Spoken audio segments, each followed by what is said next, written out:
પાલનપુર કે જ્યાં દિવેલાના પાકમાં ઈયળોનો ઉપદ્રવ વધતા ખેડૂતોની મુશ્કેલીમાં વધારો થયો છે। પહેલા વાવાઝોડું અને કમોસમી વરસાદે દિવેલાના પાકને નુકસાન કર્યું, ત્યારબાદ ખેડૂતોએ ફરી દિવેલાનું વાવેતર કર્યું, પરંતુ હવે ફરી દિવેલાના પાકમાં કાતરા નામની ઈયળનો ઉપદ્રવ વધ્યો છે અને નુકસાન પહોંચ્યું। ખેતીવાડી અધિકારી પ્રમાણે જ્યાં ઉપદ્રવની શરૂઆત થઈ છે ત્યાં દવાનો છંટકાવ કરવો જરૂરી છે।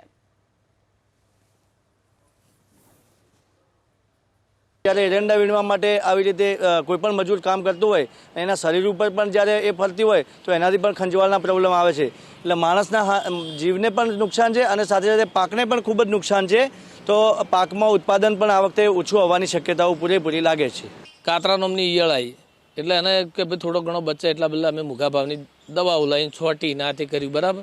એટલે થોડા ઘણી આશારિક હેડો હવે આમાંથી 30% માલ વધશે, પણ ફેર પાછી આ તો કાતરા નામની ઈયળ આવી એટલે અમારે તો આખું સપાચટ કરી નાખ્યું છે। ખાલી દોડિયા ઊભા છે, કોઈ માળે નથી, કોઈ નથી। એટલે અમારે તો હવે શું માથે હાથ મેલીને રોવાનો વારો આવ્યો છે।